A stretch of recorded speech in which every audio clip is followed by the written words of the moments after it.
ठीक है। So after fertilisation क्या क्या इवेंट होते हैं? पोस्ट फर्टिलाइजेशन इवेंट में सबसे पहले होता है development of endosperm. So what is endosperm? It is reserve food. Reserve food किसके फूड लिए मटेरियल चाहिए? किसके लिए चाहिए रिजर्व फूड, बताओ? जाइगोट फॉर देखो, एम्ब्रियो। एम्ब्रियो के लिए। अच्छा, एम्ब्रियो के लिए रिजर्व फूड क्यों चाहिए? हम सीड को पानी के, सॉरी, ग्रोथ के लिए। क्या? डेवलप ग्रोथ के लिए। ग्रोथ के लिए, एम्ब्रियो को डेवलप करने के लिए। एम्ब्रियो को डेवलप करने के लिए। अब मेरा एक क्वेश्चन है तुम लोगों से, ठीक है? मेरा क्वेश्चन ये है कि मैं अगर सीड को जमीन के अंदर लगा देती हूँ और उसमें पानी डाल देती हूँ, ठीक है, तो जमीन से न्यूट्रिएंट मिल जाने चाहिए, और पानी से कह सकते हो in the presence of water वो जो होगा हाइड्रोलाइसिस कर पाएगा उन न्यूट्रिएंट्स को, और वो ग्रो कर सकता है। सर प्लीज, ठीक है? तो क्या होगा उससे? जरूरी फिर रिजर्व फूड की जरूरत क्या है? समझे? मैम जब वो कंडीशन आए लाइक जिसमें ना मिले उन्हें, तो उस समय के लिए लाइक हाँ देखो, अभी तो वो है मिट्टी में, जब निकाल दे तो नहीं, निकालने के बाद तो वैसे भी ग्रो नहीं करेगा ना वो सीड। दीपांशु बेटा क्या बात है, आज तुम बिल्कुल नहीं बोल रहे? दीपांशु, आवाज नहीं आ रही है बेटा तुम्हारी, बिल्कुल भी नहीं आ रही मुझे। सुनो, चैट कर लेगा, चैट में बोल दो। हाँ वो चैट मैसेज, में बात करते हैं, उसे हाँ शर्म आती है। ऋत्विक को नहीं आती शर्म, बाकी सबको शर्म आती है भाई, क्या करे। मैम चलो मुझे भी नहीं आती। अच्छा, चलो। तो सीड देखो बेटा, सीड तो बाहर वैसे भी बिना सॉइल के, बिना वाटर, सॉरी बिना सॉइल या बिना वाटर के सीड तो जर्मिनेट हो ही नहीं सकता। सीड के जर्मिनेशन के लिए आपको पानी चाहिए ही चाहिए। मेरा क्वेश्चन ये है कि इसमें रिजर्व फूड क्या रोल प्ले करता है एक सीड के पास? अगर एक सीड के पास रिजर्व फूड मटेरियल नहीं होगा तो क्या होगा? टेल मी दैट, दिमाग लगाओ। हम एम्ब्रियो डेवलप नहीं हो पाएगा। एम्ब्रियो डेवलपमेंट के टाइम पे सेल डिवीजन होते हैं। क्या होता है?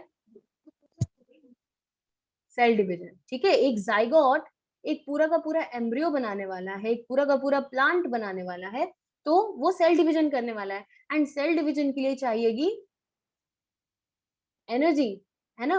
एनर्जी बोले तो क्या? एटीपी। और एटीपी हमको कहाँ से मिलती है? बोलो, कौन सा ऐसा प्रोसेस है? हाँ, 11th की एक बात, कौन सा ऐसा प्रोसेस है जो कि आपकी बॉडी के अंदर या किसी भी एक्स वाई जेड कोई भी लिविंग ऑर्गेनिज्म है उसकी बॉडी के अंदर एनर्जी जनरेट करता है? कौन सा प्रोसेस है? रेस्पिरेशन।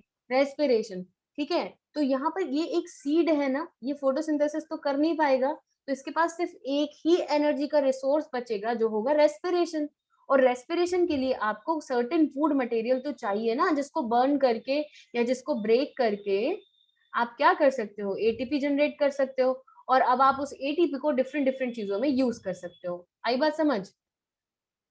तो एक सीड जो होता है उसके पास रिजर्व फूड मटेरियल होगा, तभी तो वो उस फूड मटेरियल को ब्रेक करके एटीपी बनाएगा, और उस एटीपी को यूज करेगा अपने सेल डिवीजन में, तभी तो वो एम्ब्रियो में कन्वर्ट होगा बेटा। आई बात समझ? बोले हाँ या ना? एक बार रिपीट करता हूँ। हाँ। एक बार रिपीट कर देते हैं।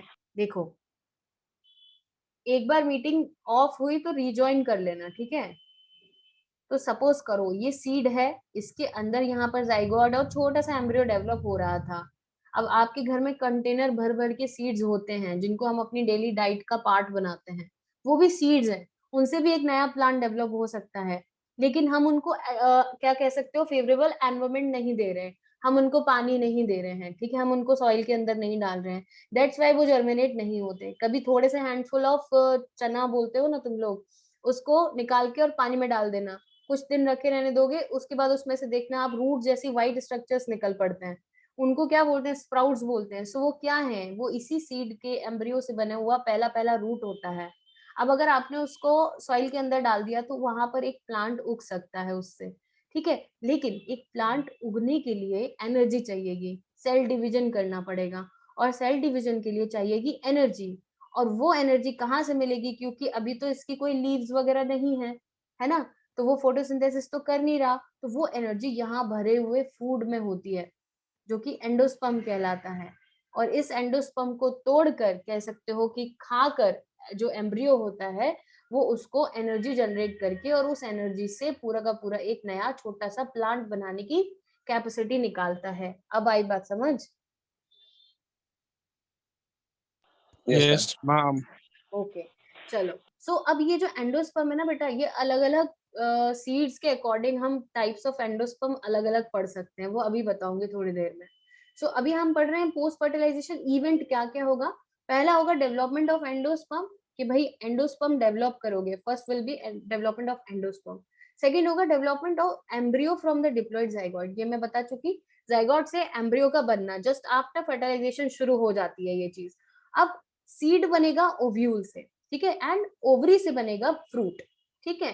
अब क्वेश्चन ये पूछा जाता है कि ओव्यूल के इंटेगुमेंट, बताए थे ना इंटेगुमेंट, दो कवरिंग होती हैं तो क्या बोलते हैं, दो इंटेगुमेंट होते हैं तो क्या बोलते हैं, और सिंगल इंटेगुमेंट होते हैं तो क्या बोलते हैं, वो ऐसी टाइप के ओव्यूल को बोलो जल्दी फटाफट, पढ़ते वढ़ते नहीं हो तुम लोग, बोलो।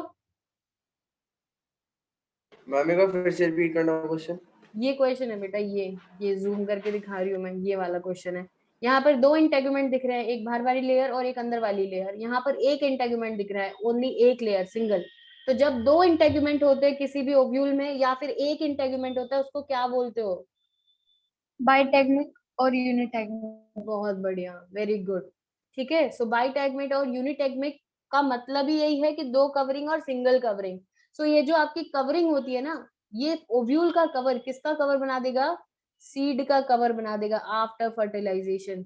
ओवरी का कवर बना देगा फ्रूट का कवर। फ्रूट देखते हो, फ्रूट के ऊपर कवर होते हैं, है ना, वो कवर किसका होता है? ओवरी की वॉल का। सो ओवरी, ओवरी बनेगी फ्रूट, और ओवरी की वॉल बनाएगी फ्रूट की वॉल। सेम सीड किससे डेवलप होगा? ओव्यूल से। ओव्यूल बनाएगा सीड, और ओव्यूल की वॉल बनाएगी सीड की वॉल या सीड का कवर। समझ गए? बात समझ आई? हाँ या ना? Yes ma'am. चलिए नेक्स्ट हम बात करते हैं पोस्ट फर्टिलाइजेशन इवेंट में पहली चीज, दैट इज एंडोस्पर्म। अब एंडोस्पर्म बेटा कई तरह का होता है। ये होता क्या है? Food laden tissue which is used during the development of embryo into seed. जब एक एम्ब्रियो इनटू प्लांट आएगा, सीड नहीं आएगा, प्लांट, ठीक है। सो जब एक एम्ब्रियो धीरे धीरे छोटा सा एक प्लांट बनाएगा, पहला प्लांट ऐसा तो नहीं होता ना एकदम आज आपने सीड डाला और एकदम कल है ना रात को देखा तो खूब बड़ा सा पेड़ बन गया, है ना, ऐसा तो नहीं होता है ना। धीरे धीरे डेवलपमेंट होता है और धीरे धीरे ही उसमें लीव्स आती हैं। तो वो शुरुआत में दो दो पत्ती का एक छोटा सा प्लांटलेट कहते हैं उसको, ठीक है। सो इस प्लांटलेट में क्या होगा? दो दो लीव्स होंगी और वही लीव्स सिर्फ फोटोसिंथेसिस करेंगी, अंडरस्टैंड? ठीक है, तो इतना ज्यादा फोटोसिंथेसिस तो हो नहीं पाएगा कि बहुत सारी एनर्जी जनरेट हो, इस वजह से यहाँ पर एंडोस्पर्म है, ठीक। अब एंडोस्पर्म कई तरीके का होता है। Endosperm on the basis of, अब आप बताना कौन से प्लांट में इस टाइप का एंडोस्पर्म मिलेगा, ठीक है। On the basis of nature of food, nature of food material. So किसी किसी का एंडोस्पर्म स्टार्ची नेचर का होता है, किसी किसी का एंडोस्पर्म ऑयली नेचर का होता है, ठीक है। किसी किसी का एंडोस्पर्म होगा प्रोटीन का, प्रोटीनिशियस, ठीक। बताओ जरा कौन से ऐसे सीड या प्लांट हैं जिसमें से स्टार्ची एंडोस्पर्म निकलता है? बोलो बोलो बोलो। मैसेज तो किया, किसने किया? पोटैटो।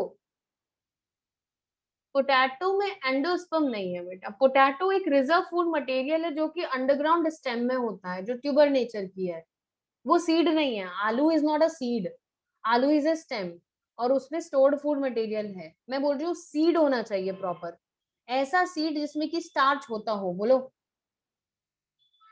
कार्बोहाइड्रेट कौन से सीड से मिलते हैं हमें?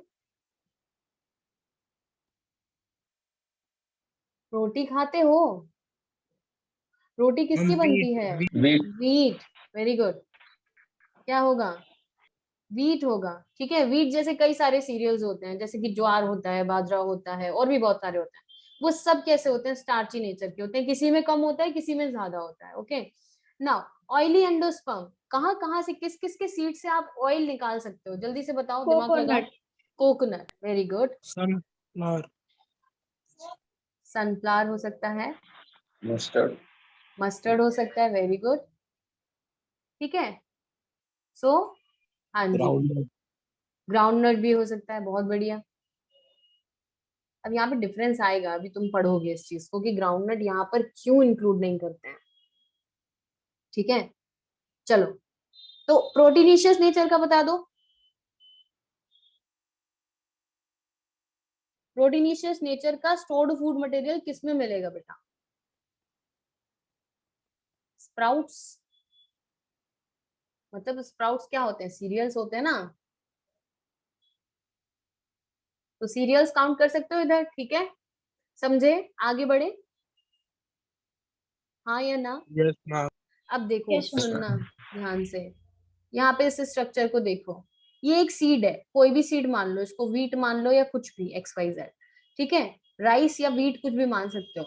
यहाँ पर देखो, कोई भी व्हीट या राइस देखोगे उसके ऊपर एक ब्राउन कलर की कवरिंग होती है, ठीक है। राइस जो आप वो नहीं मार्केट से खरीद के लाते हो एकदम व्हाइट होता है, वो नहीं, एक्चुअल इंटेक्ट राइस जो नेचर में लगता है वो उसके ऊपर एक कवर होता है, ठीक है, उसको बोलते हैं ब्रांड। ब्राउन राइस होता है तो ब्राउन राइस नहीं बेटा, ब्राउन राइस तो हमने हाइब्रिड बनाया है। नॉर्मली कोई भी खेतों में जाओगे ना तो राइस ऐसे व्हाइट दाने लगे हुए नहीं दिखते हैं, वो किसी कवर के अंदर होते हैं, उनको कवर से अलग करना पड़ता है, हार्वेस्ट करना पड़ता है उनको, तो उसको बोलते हैं ब्रांड, जो कि फाइब्रस नेचर का होता है। और उसके अंदर जो सीड दिखता है आपको, उसमें एक पार्ट होता है एंडोस्पर्म, जो रिजर्व फूड मटेरियल है। और कभी राइस को गौर से देखना, एक व्हाइट कलर का स्टेन दिखेगा, या फिर आप कह सकते हो व्हीट को देख लेना, तो उसमें आपको नीचे डार्क ब्राउन कलर का स्टेन जैसा दिखता है, वो होता है जर्म। जर्म बोले तो क्या, जो कि एम्ब्रियो है, वहां से एम्ब्रियो जनरेट करने वाला है, यहाँ से रूट एंड स्टेम निकलेंगे। तो इसका काम क्या है, ये सिर्फ एनर्जी प्रोवाइड कर रहा है, ठीक है। किसका काम, समझ पा रहे हो? ये जो है एंडोस्पर्म, ये सिर्फ जर्म को एनर्जी प्रोवाइड करता है। ये जो जर्म प्लाज्म है, कह सकते हो ये जो एम्ब्रियो है, ये इस पूरे एंडोस्पर्म पे फीड कर जाएगा, और एक टाइम आएगा कि ये पूरा एंडोस्पर्म खा जाता है और एक प्लांट के फॉर्म में कन्वर्ट हो जाता है। अंडरस्टैंड? Yes ma'am. अब देखो, यहाँ पे मैंने आपको बताया था नेचर ऑफ फूड, एंडोस्पर्म का नेचर किस टाइप का होता है, केमिकल नेचर, प्रोटीन का हो सकता है, स्टार्च के हो सकते हैं, ठीक है, प्रोटीनिशियस हो सकता है, ऑयल हो सकता है, स्टार्च हो सकता है। इसके अलावा 2-3 और हैं, जैसे कि आइवरी। आइवरी समझते हो क्या होता है? हाथी के दांत वाली नहीं, आइवरी। आइवरी शीट आती है एक बहुत अच्छी, मतलब काफी, जैसे अपन यूज करते हैं ना पोस्टर मेकिंग वगैरह के लिए, उसके लिए एक शीट आती है, आइवरी शीट कहते हैं। वो आपको पाम ट्री से मिल सकती है, ठीक है। सो पाम के अंदर, पाम मतलब कि ताड़ का पेड़, ठीक है। सो पाम ट्री के अंदर जो एंडोस्पर्म होता है वो आइवरी नेचर का होता है, ठीक है, जो कि सेल्यूलोजिक एंडोस्पर्म भी कहा जाता है। सेल्यूलोजिक, सेल्यूलोज क्या है बेटा, और कहाँ मिलता है नेचुरली?